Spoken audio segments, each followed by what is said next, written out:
Jake Palmer walked into the diner, soaked from head to toe, and exactly 5 minutes late. He barely managed a single breath before being fired on the spot, right in front of dozens of customers sitting in silence, witnessing everything. No one said a word. No one dared to intervene. Jake also had no idea that the strange man he had saved in the pouring rain the night before was also there. The man sat quietly in the corner, silently observing every cruel word being hurled at him. And when that man stepped through the doors of Riverbend Diner, in just a single moment, every vicious remark the manager had thrown at Jake would come back to haunt him for the rest of his life. But before we get to that part, let me tell you the story from the very beginning. Those seemingly small moments that ended up changing the lives of two people forever. If you enjoy emotional stories and unexpected twists like this, don't forget to hit subscribe so you won't miss any part of it. So what exactly happened on that rainy night? And why did it lead Jake to this fateful moment? The storm that night was brutally unforgiving, with raindrops as heavy as sledgehammers pounding against the windshield of the old Ford pickup. Jake Palmer gripped the steering wheel tightly, the sleeves of his white uniform shirt still damp from the coffee spill earlier that evening. The wipers worked at full speed, screeching with an irritating rasp, yet they only allowed him to see a few meters of road ahead. 11 at night. Riverbend Diner had closed late today because a tour group had stopped by at the last minute. Jake had served them with his usual friendly smile, even though his mind kept wandering to his 6-year-old daughter, waiting at home with the neighbor. Lydia was probably asleep by now, but even so, he needed to check if everything was all right. This week, his paycheck would be just enough to cover the rent, as long as nothing unexpected came up, as long as the car didn't break down, as long as Lydia didn't get sick. Too many ifs in the life of a single father. Jake sighed and rubbed his eyes with the back of his hand. 2 years. It has been 2 years since Sarah passed away in a car accident. 2 years of being both mom and dad, juggling bills and rocking his daughter to sleep when she cried for her mother. Sometimes he wondered if he was doing enough, but he could only keep going. The headlights cast their beam forward, illuminating the rain-soaked oak trees lining the road. The drive home through the Cincinnati suburbs was empty at this hour. Too empty. So empty that when he noticed something strange ahead, his heart thudded harder. A shiny black sedan sat crooked on the roadside, its hazard lights blinking weakly through the thick curtain of rain. The hood was wide open, thin streams of smoke drifting upward before dissolving into the cold wind. And standing beside the car was an older man with silver-gray hair plastered to his head, his black suit soaked through, one hand gripping the side of the car for balance. No umbrella, no help. Just an old man staring down at his phone, his face tight with worry beneath the dim sweep of the headlights. Jake hit the brakes, the truck skidding slightly on the slick pavement. His rational mind whispered, "It's late. Lydia's waiting at home. This is a deserted road. You don't know who he is." But then he saw the man's shoulders trembling, saw his fingers struggling with the phone screen, only to find no signal in this area, saw a human being who genuinely needed help. Jake remembered the night Sarah had her accident.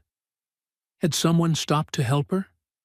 Had someone stayed with her during those last minutes? He would never know the answer, but he knew he wanted to be that person for someone else.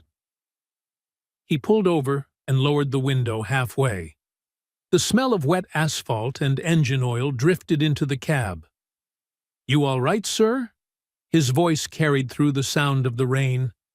The man jerked slightly and turned, squinting through the water. On his wrinkled face was a mix of astonishment and the guarded caution of someone suddenly seeing light in the dark. "My car died," he said, his voice trembling slightly. "No tow truck is answering, and I think I got lost." Jake studied him for a moment. The suit, expensive but now soaked. The polished leather shoes are now covered in mud. Clearly a successful man, but right now he looked no different from a helpless old soul stranded in the storm. Jake opened the door. "Get in. Another few minutes out here and you'll freeze." Franklin Spencer stood in the rain, staring at the beat-up pickup and the young man inviting him inside. Every life lesson about caution around strangers echoed through his mind. Who was this man? Why did he stop? Was this safe? But then a cold gust blew past, making him shiver violently. His wetsuit clung to his skin, his shoes icy with water. His phone still had no signal. It had been 45 minutes since the breakdown, and not a single other car had passed. Maybe sometimes people simply had to trust the kindness of strangers. Franklin stepped forward, opened the door, and slid into the passenger seat. Water dripped from his clothes onto the worn leather, leaving dark patches.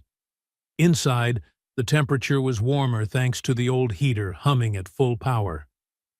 "Thank you," Franklin said, his voice still trembling. "You didn't have to—" "No one lets an old man melt in the rain," Jake cut in, his tone gentle but tinged with humor. "I'm Jake Palmer." "Franklin Spencer," the man replied, extending a hand. His hand was ice-cold, but the handshake was firm. Jake pulled the truck back onto the road. Rain hammered the roof in a steady rhythm, almost hypnotic. In the small cabin, the two strangers sat in silence for a while. The kind of silence where you're not sure what to say, but also don't feel uncomfortable. "Where were you heading before the car broke down?" Jake asked, without shifting his eyes from the road. "A meeting, out of town. It ended later than expected, and then I got caught in this storm." Franklin sighed. "I thought I knew a shortcut. Turns out it was the long way." "GPS lies sometimes," Jake said with a small smile. They drove through the empty suburban streets, where the streetlights flickered weakly. A few houses still had lights on, but most were dark. This wasn't a fancy neighborhood, just small apartments and old row houses, but there was a certain warmth in how people lived here. Jake stopped in front of a 3-story apartment building with faded cream paint. "This is my place," he said. "There's no hotel nearby at this hour, and it's still pouring out there. You can stay the night. I'll call a tow truck for you in the morning." Franklin stared at him, surprised. "Are you sure? I don't want to be a burden." "I have a good sofa," Jake said, firm but kind. "Better than you staying in my truck all night." They stepped inside, stomping water off their shoes. The apartment was small, a combined living room and kitchen, 1 bedroom, 1 bathroom. But everything was tidy and clean. On the wall hung photos of a smiling little blonde girl. On the coffee table were building blocks, picture books, and a pink plastic cup. "My daughter Lydia," Jake explained when he noticed Franklin looking.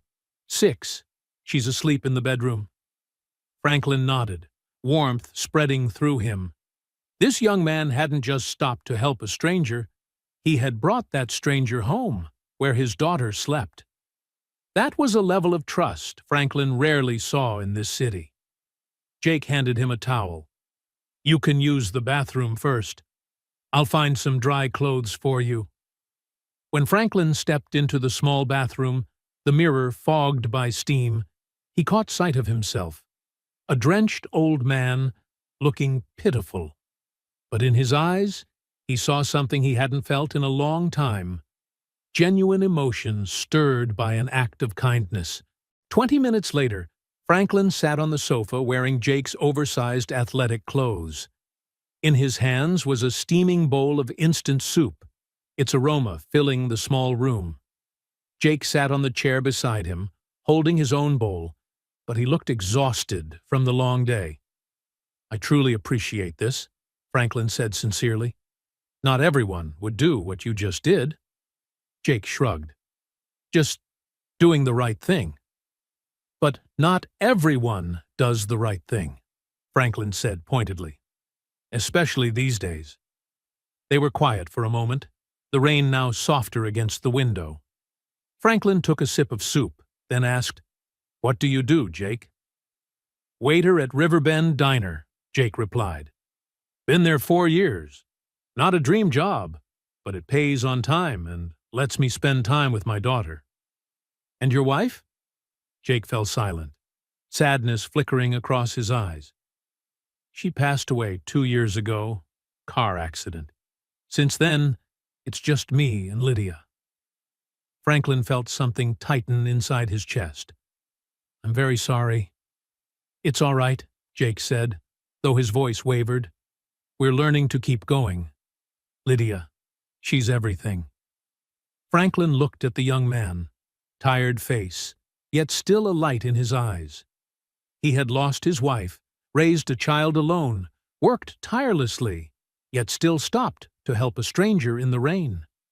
That was the kind of person Franklin hadn't seen in a long time in his ruthless business world. "And you?" Jake asked, shifting the topic. "What do you do?" Franklin hesitated. He was used to introducing himself with titles, companies, and achievements, but tonight, none of that felt important. "I'm in business," he said simply. "Own a few companies. Had a meeting about a new deal today." "Sounds important." "It is," Franklin nodded. "But I'm starting to realize that sometimes the most important things aren't the numbers or the contracts." Jake smiled faintly. "Lydia teaches me that every day." They talked for a while longer, small stories about life, struggles, and simple joys. Franklin spoke about how he had been so busy that he forgot what connection felt like. Jake told him about Lydia learning her first letter, about how she asked why her mom never came home. When the clock struck 1 in the morning, Jake stood. "You should rest. I'll get you a blanket." "Jake," Franklin called softly. "Thank you. Not just for helping me, but for reminding me that good people still exist." Jake nodded, warmth in his eyes. "Sleep well, Mr. Spencer." When Jake woke at 5:30 a.m., the sky was still dark. He was used to waking early. He needed to prepare breakfast for Lydia before school, then get to the diner for the morning shift. He tiptoed into the living room, careful not to make noise. But the sofa was empty. The blanket is neatly folded. And on the coffee table, a small note lay waiting, handwritten, "Jake, thank you for seeing me as a human being, not a burden or a frightening stranger. Last night, you reminded me of values I had nearly forgotten. I will never forget this kindness. Franklin Spencer."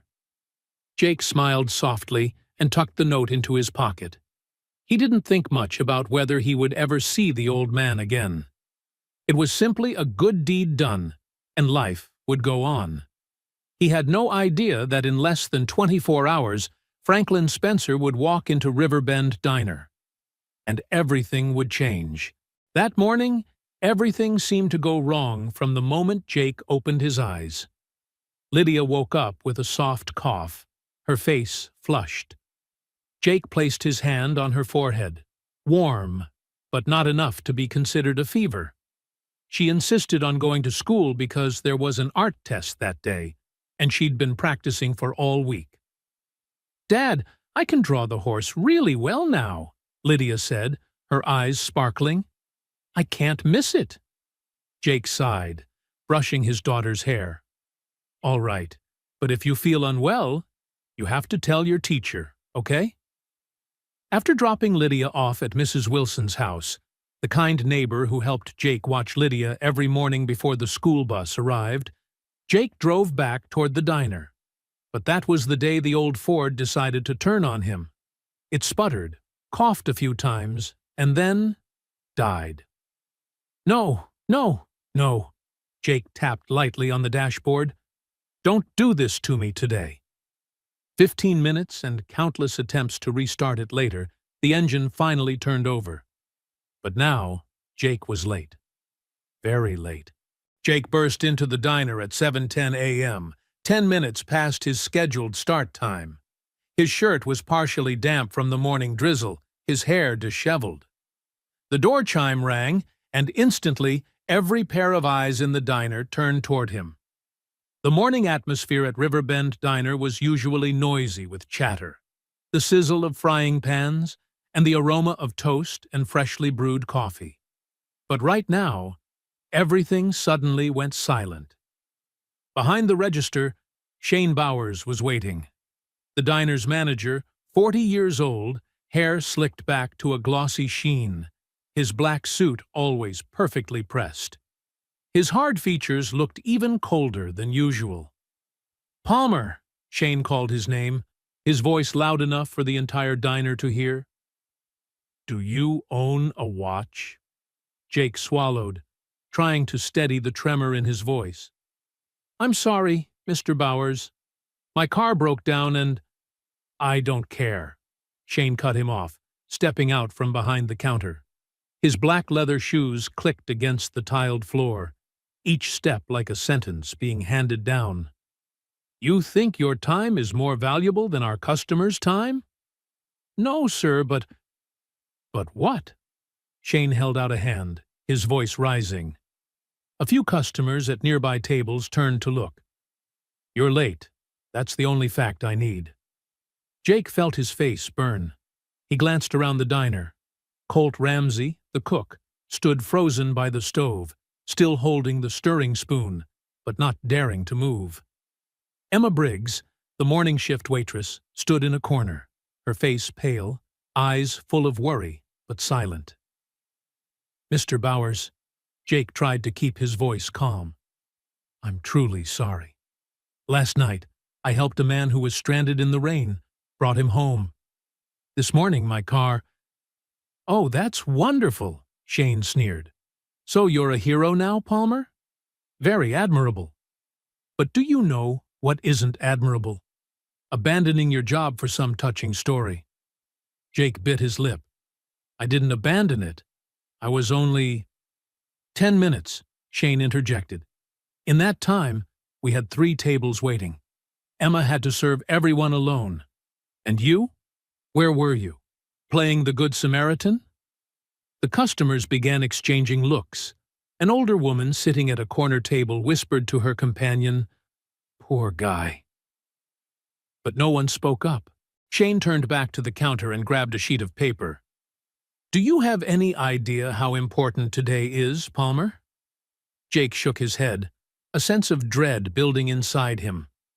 "Today, the actual owner of Riverbend Diner will be visiting," Shane said, his voice icy. "He's owned this place since last year, but has never come by. And now, for the first time, he wants to see how the diner runs. I need everything perfect. Perfect." Shane stepped closer to Jake, lowering his voice, though it was still loud enough for everyone to hear. "And you think I'm going to let some chronically late, irresponsible guy like you ruin my first impression on the owner?" "Mr. Bowers, please give me a chance," Jake said, his voice almost pleading. 4 years. I've worked here for 4 years. I've never skipped a shift without notice, never complained. This is the first time I—" "The first time is also the last time," Shane cut him off. He pointed to the apron hanging behind the counter. "Take off the apron. You're fired." The words hit like a bolt of lightning. Jake stood frozen, unable to believe his ears. "You can't—" "I can, and I already did," Shane said coolly, turning back to the counter. "Hand over the apron, then get out of my diner." Inside the diner, not a sound. The sizzling from the pan had stopped. Even the background music seemed to fall silent. Only Jake's heavy breathing and the pounding of his heart in his chest remained. Jake untied the apron, his hands trembling. He laid it on the counter, trying to keep his composure even as he felt shattered inside. 4 years.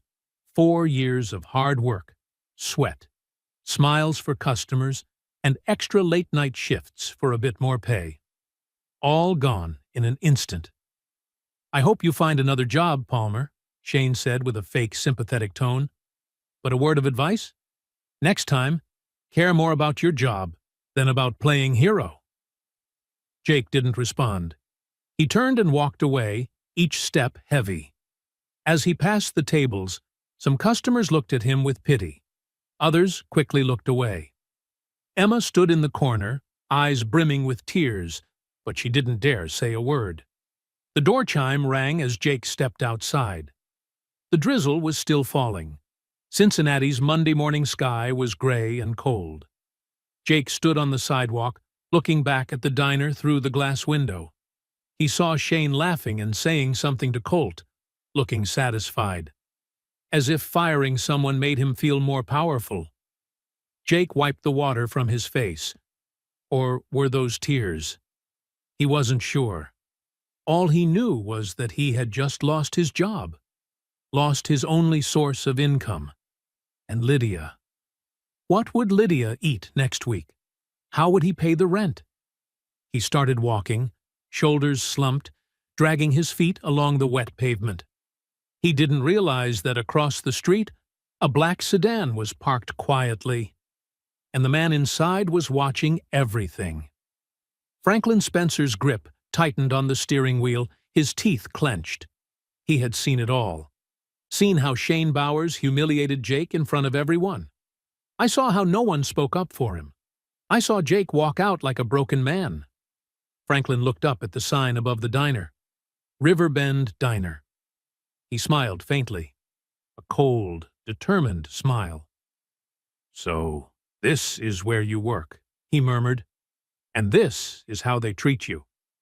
He checked his watch. 12:30 p.m. Right on time. Franklin Spencer had owned Riverbend Diner for a year, having bought it from the previous owner as a small investment in his vast portfolio. He had never visited, leaving management in the hands of Shane Bowers, a man with an impressive track record in terms of numbers. But now, Franklin realized numbers weren't everything. He dialed a number. "Nolan, it's me. I need you at Riverbend Diner. Immediately. Bring a hidden camera, recording equipment, and get ready to investigate a man named Shane Bowers. I want to know everything." He ended the call and looked back at the diner. "You saved me last night, Jake," Franklin said to himself. "Now it's my turn." And with that, Franklin Spencer stepped out of the car, adjusted his tie, and walked into Riverbend Diner. The show was about to begin. The door chime rang as Franklin Spencer stepped into Riverbend Diner at exactly 12:30 p.m. The midday sunlight streamed through the windows, casting golden patches of light across the glossy tiled floor. The smell of toasted bread, bacon, and coffee filled the air. The diner was fairly crowded at that hour. Lunchtime customers, office workers, truck drivers, students sat at their tables, chatting animatedly. The clink of plates, bursts of laughter, the lively ambiance of a successful eatery. But when Franklin walked in, something shifted. He was not the kind of man who blended into a crowd. Tall, neatly combed silver hair, a charcoal-tailored suit, polished leather shoes. The way he walked carried a quiet confidence, unshowy, yet impossible to overlook. Shane Bowers, who had been checking receipts behind the counter, looked up. His eyes lit up when he recognized the special guest he had been notified about. "Mr. Spencer!" Shane hurried over, his smile wide like a manager greeting an important business partner. "Welcome to Riverbend Diner. What an honor." Franklin gave a small nod but didn't smile. His eyes swept across the diner, into the kitchen where Colt was flipping pancakes, toward Emma serving a table near the window, into each corner as if assessing every detail. "Everything looks clean," Franklin said calmly. And busy. Yes, sir, Shane nodded enthusiastically. We always maintain the highest standards. Efficient, professional, no mistakes. No mistakes? Franklin repeated, emphasizing the words slightly. Interesting. Shane didn't catch the undertone. Yes, sir. I run a tight operation. I don't allow anyone to damage your reputation. Franklin walked slowly to the counter, running his fingers lightly across the polished chrome surface. Speaking of that, I heard someone was fired this morning. Shane stiffened, but regained his composure quickly. Ah, yes, Jake Palmer. He's always late, lacks discipline. I can't let someone like that ruin the diner's image, especially on the day of your visit. How late was he? Franklin asked, still calm, but there was something sharper in his tone. 10 minutes, sir, but in business, time is— I know what time is, Franklin cut in, his voice a touch colder. Jake Palmer. How long has he worked here? Shane hesitated. 4 years, sir. 4 years, Franklin repeated. And this was his first time being late? Shane swallowed. Not exactly. I mean, maybe there have been a few times. Yes or no? Franklin asked directly, looking him in the eye. All right, maybe this was the first, Shane admitted, voice trembling slightly. But rules are rules, sir. I can't make exceptions. Franklin nodded slowly, then walked around the diner.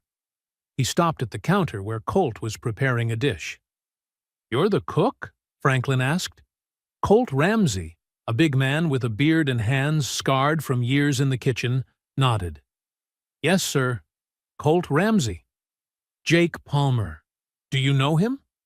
Colt glanced at Shane, then back at Franklin. Yes, sir. Jake is— he's the best here. Shane jumped in quickly. Colt is exaggerating, sir. Jake is just— I'm speaking to Colt, Franklin said firmly. Shane fell silent instantly. Colt swallowed and continued. Jake never complains, always shows up on time. He treats customers better than anyone, always smiling even when he's exhausted. This morning wasn't fair to him. Not fair? Shane snapped, voice rising. Colt, you'd better watch what you— That's enough, Franklin said, not loudly, but with enough weight that Shane shut his mouth at once. He turned toward Emma, who stood in the corner holding a small bouquet. And you? What do you think of Jake Palmer? Emma, the young girl with neatly tied brown hair and red, tearful eyes, looked down at the floor. Jake is the best person I've ever worked with. He taught me everything when I started. He always shielded me when customers were harsh. Shane tried to intervene. Sir, everything they say is emotional nonsense. Numbers matter.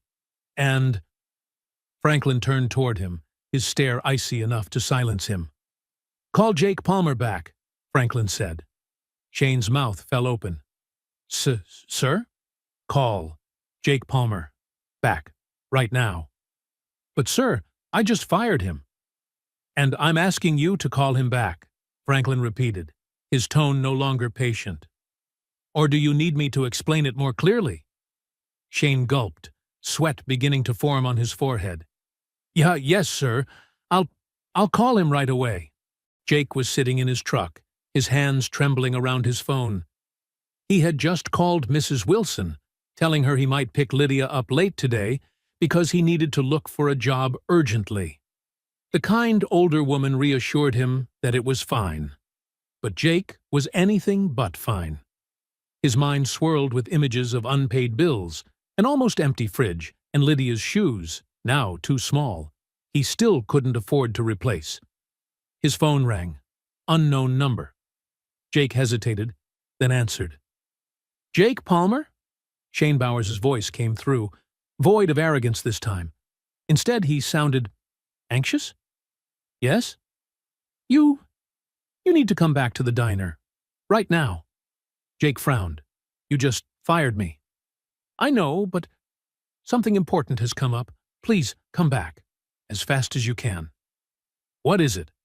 You'll know when you get here, Shane blurted before hanging up. Jake stared at his phone, confused. Was this some sick joke? Or did Shane want to humiliate him again? But then he remembered Shane's tone. Not commanding, but pleading. Jake started the truck. He had nothing left to lose anyway. 15 minutes later, he stood at the door of Riverbend Diner. His heart hammered. His hand gripped the handle. He took a deep breath and pushed the door open. The chime rang. Everyone in the diner looked up. Jake walked in, eyes scanning the room, confused by the tense look on Shane's face, and by the presence of a stranger. No. Wait. Not a stranger. It was Franklin Spencer. Jake froze. The old man from last night, the man he rescued in the storm, was now standing there in a refined suit, carrying himself with total authority. No trace of the helpless elderly man remained. Before Jake stood a powerful businessman.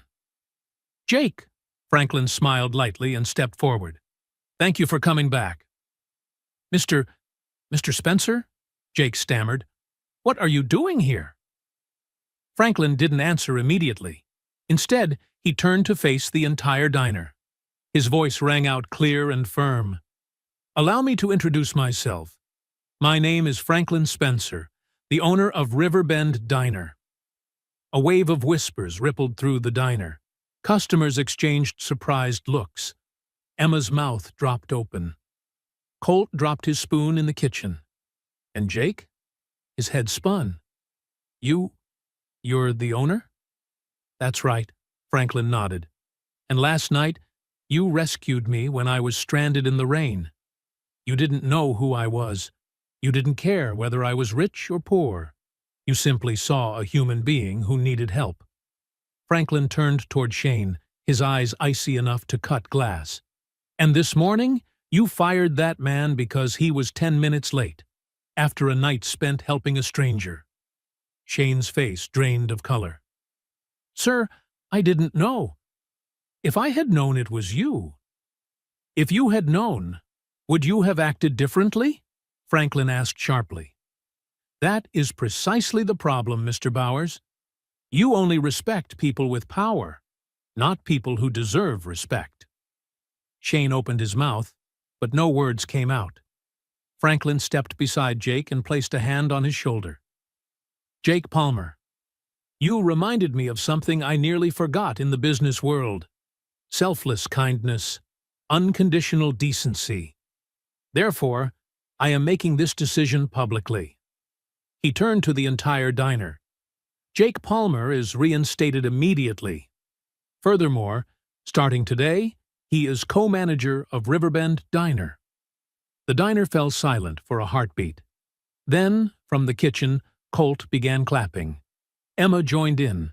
Then the customers. A warm, genuine applause filled the room.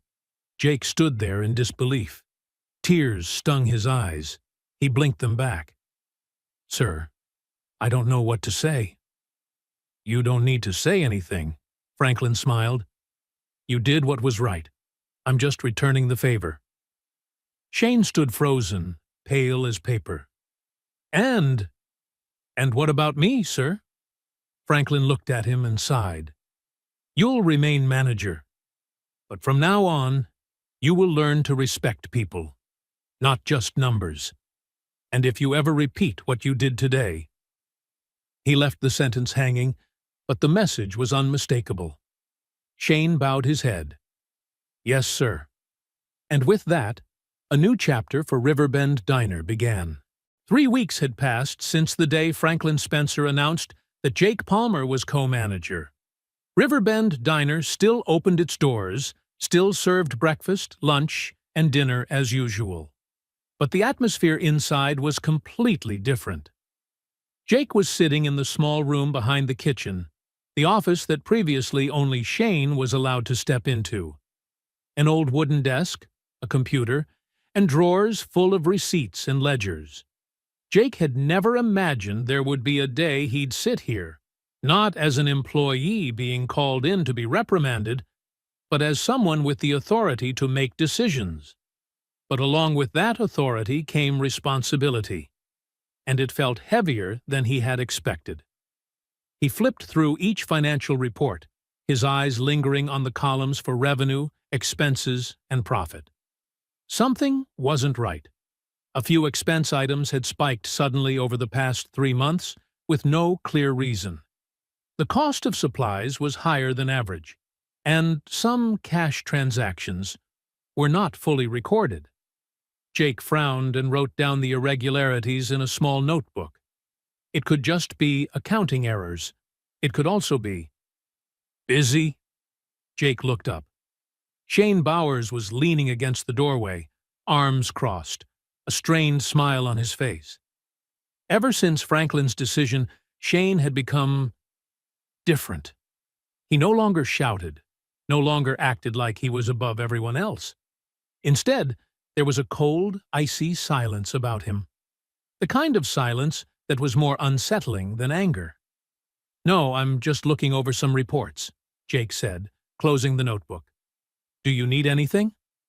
"Just wanted to remind you we have a staff meeting at 3, Shane replied, his tone flat, but his eyes anything but friendly. "Franklin will be joining via video call." "Got it, I know. Thanks."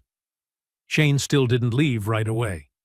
He stood there for a few more seconds, looking at Jake with unreadable eyes, then finally turned and walked off. Jake watched him go, a vague sense of unease stirring in his chest. That evening, Jake got home earlier than usual. Lydia was curled up on the sofa, coloring in a drawing book, her golden ponytail bouncing to the rhythm of the song she was humming in her head. "Daddy's home!" Lydia sprang up, ran over, and wrapped herself around his legs. "I missed you so much."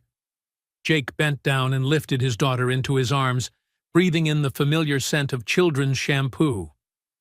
"I missed you, too," he laughed. "How was school today?" "It was great! I got an A on my art test," Lydia squealed and tugged him over to the fridge. On the door, her drawing was stuck up with a magnet. A family of 3, a dad, a little girl, and a faint figure beside them with the clumsy words, "Mom in heaven." Jake's heart clenched. 2 years had passed, but Lydia still thought about her mother every single day. "It's beautiful, honey," Jake said, forcing his voice to stay steady. "Daddy?" Lydia suddenly looked straight at him, her clear blue eyes searching. "Are you happy?" Jake paused. "Why do you ask that?" "Because you look really tired. You stay up late every night. I hear you sigh a lot." Jake sat down and pulled Lydia to sit facing him, their eyes level. "As long as I have you, I'm happy, Lydia." "But are you sad?" Jake stayed quiet for a moment, then chose to be honest. "Yes, sometimes I'm sad. But every time I look at you, I feel strong again." Lydia threw her arms around his neck. "Daddy is the best person in the whole world." In that small apartment, wrapped in the tight hug of a 6-year-old girl, Jake suddenly felt like the richest man alive. He didn't know that at that very moment, out in the parking lot of Riverbend Diner, Shane Bowers was sitting in his car, staring into the diner through the dark glass. Inside his mind, a shadowy plan was slowly taking shape. On Wednesday morning, Jake arrived at the diner early as usual. He opened the cash register to check the previous night's takings, a new habit Franklin had asked both managers to do together so they could compare records. But after counting for a short while, Jake stopped. Money was missing. Exactly $150. He counted again. Once, twice, 3 times. The number didn't change. The cash in the register didn't match the written record. "Is something wrong?" Emma walked over, carrying a tray of coffee cups. She had noticed the tension on his face. "There's money missing," Jake said quietly. $150. Emma frowned. Maybe someone gave the wrong change last night. Maybe, Jake nodded, but his unease remained. Did you notice anything strange last night? No, everything was normal, Emma tried to recall. Oh, but Shane stayed late after I left. He said he had to finish some reports. Jake made a mental note of that. He didn't want to jump to conclusions about anyone, but… I'll check the cameras, Jake said softly. For now, don't mention this to anyone, okay? Emma nodded. Jake went up to the office and turned on the surveillance system. Riverbend Diner had 3 cameras, one on the register, one in the kitchen, and one at the entrance. He rewound the footage from the previous night, starting around 10 p.m., when the diner closed. 10:15 p.m. Emma and Colt finished cleaning and left one after another. 10:30 p.m. Only Shane remained in the diner. 10:45 p.m. Shane stood at the register, opened the till. He pulled out a stack of bills, counted them, then stuffed them straight into his jacket pocket. Jake paused the video. His heart pounded. Shane was stealing. But Jake knew one recording wasn't enough. He needed more evidence. One incident could be brushed off as a mistake. He needed the full picture. Jake called Franklin, not from the office, but from the parking lot, where no one could overhear. Franklin, I need to talk to you. It's urgent. On the other end, Franklin's voice was still calm, but clearly focused. What's going on, Jake? Cash is missing, and I have video of Shane taking money from the register. There was a brief silence. Then Franklin exhaled slowly. Are you sure? I watched it 3 times. It's him. All right, Franklin said. Don't do anything yet. Don't confront him, and don't mention this to anyone. I'll send someone down. And Jake? Yes? Be careful. If Shane senses you're investigating him, he might do something reckless. The call ended. Jake stood in the freezing Cincinnati morning air of the parking lot, a thick fog of unease settling around him. 2 days later, a man walked into Riverbend Diner at 11 a.m. He was tall, with short-cropped hair, wearing a black leather jacket and jeans. At first glance, he looked like any other passerby, but the way he watched everything, the sharp, steady eyes, the deliberate movements, the way he noted every detail, made it clear he was not just a casual customer. He chose a corner table, ordered a cup of coffee and a sandwich. The whole time he quietly observed. The way Shane moved around, how he spoke to staff, how often he touched the cash register. This was Nolan Gray, the private investigator Franklin had hired. Franklin had already told Jake about him. Jake knew Nolan was there, but no one else in the diner knew anything. Not even Shane. Nolan stayed for 2 hours before leaving, but he didn't go home. That evening he came back and sat somewhere else. The tiny camera hidden in his jacket recorded every movement, every gesture. On Friday evening, Franklin arranged to meet Jake at a nearby cafe. Nolan was there as well. We've got enough, Nolan said, opening his laptop. On the screen were a series of videos and stills. Shane opening the register, taking money, altering numbers, changing records. Not once, but at least 8 times in the past 3 months. The total amount he's taken is estimated at over $3,000, Nolan concluded. Jake let out a long breath, a mix of anger and disappointment. His salary isn't low. Why would he do this? Franklin shook his head slightly. Not everyone steals because they need money, Jake. Some do it out of greed. Some do it for the feeling of power. Shane got used to controlling everything here. When you became co-manager, he lost part of that control.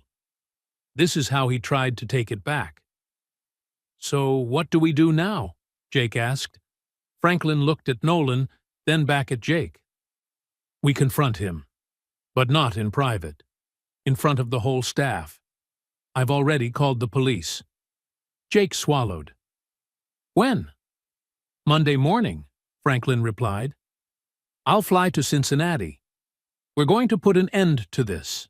The weekend passed under a silence stretched tight like a drawn wire. Jake kept working as usual, forcing himself to act as if nothing had changed so Shane wouldn't grow suspicious.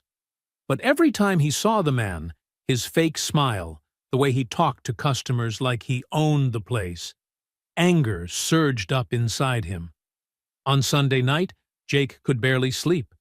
He lay staring at the ceiling, his mind spinning with scenarios. How would Shane react?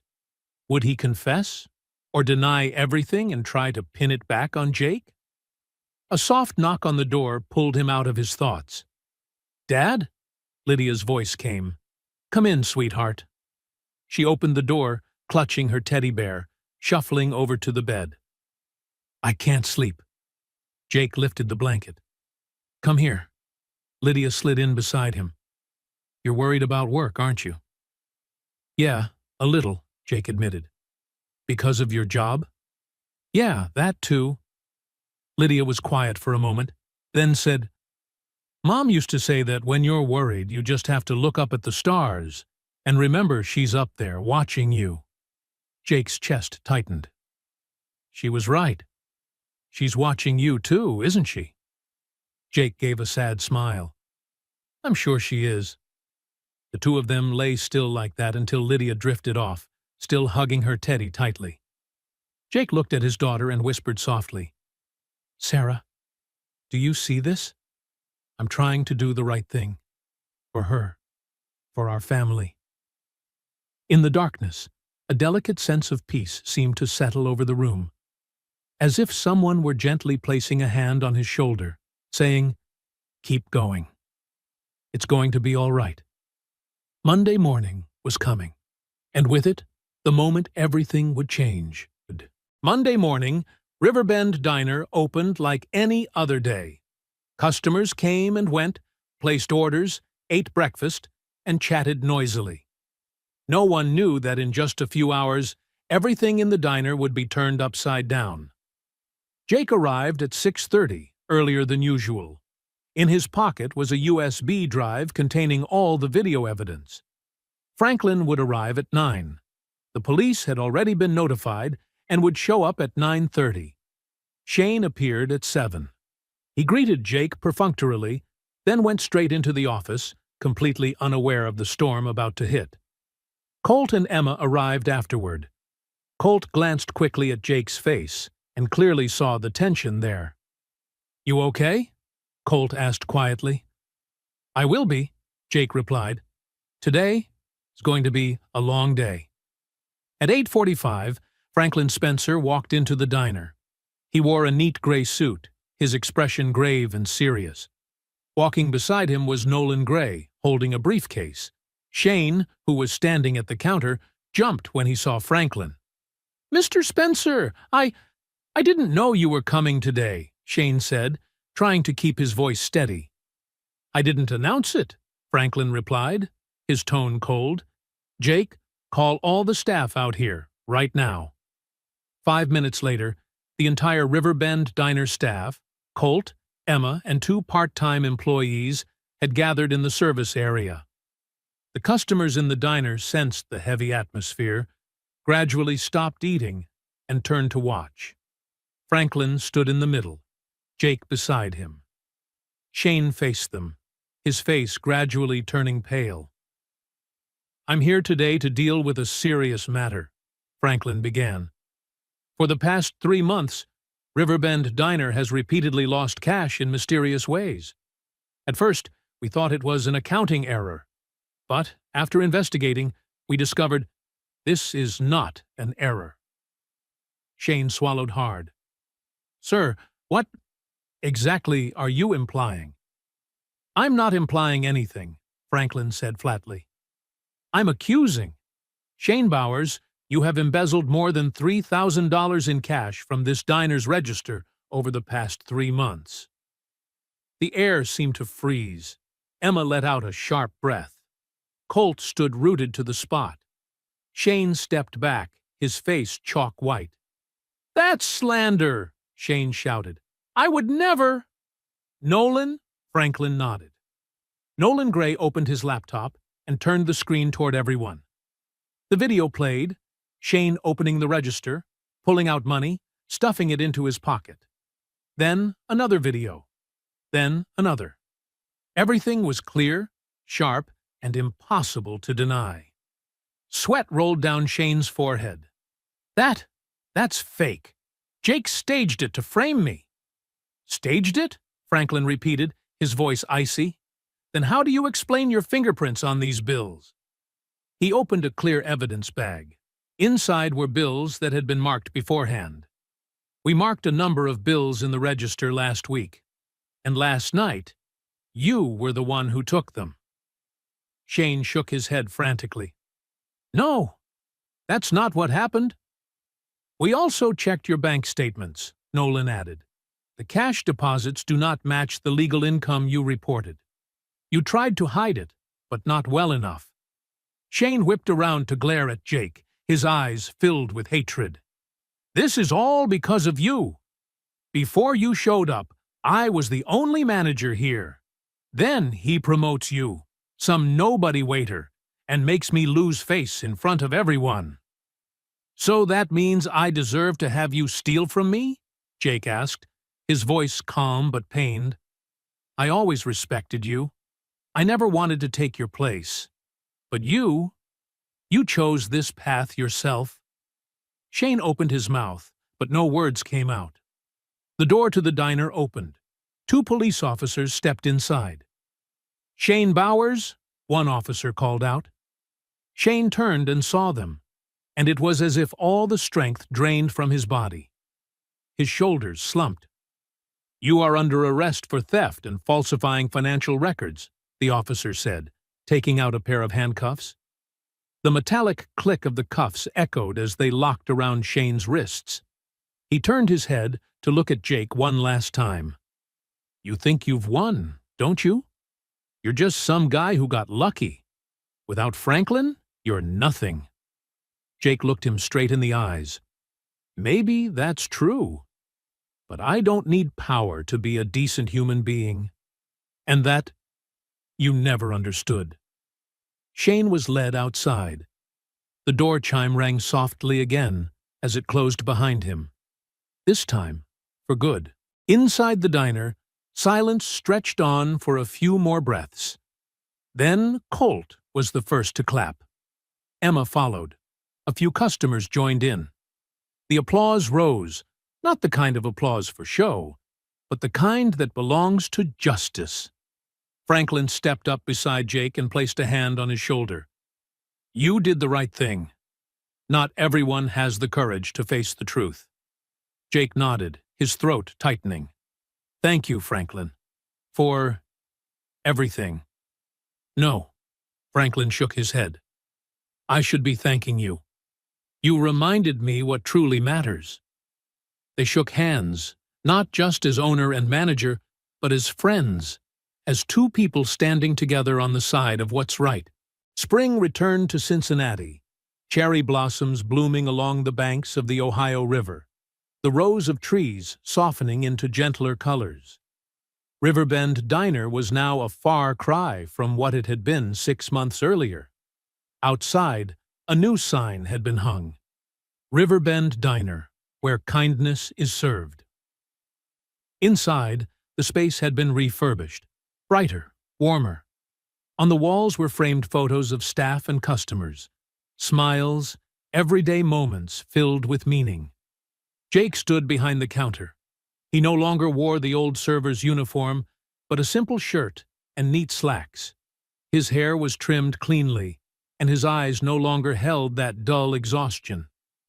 Emma sat at a corner table, doing her homework, occasionally looking up to smile at him.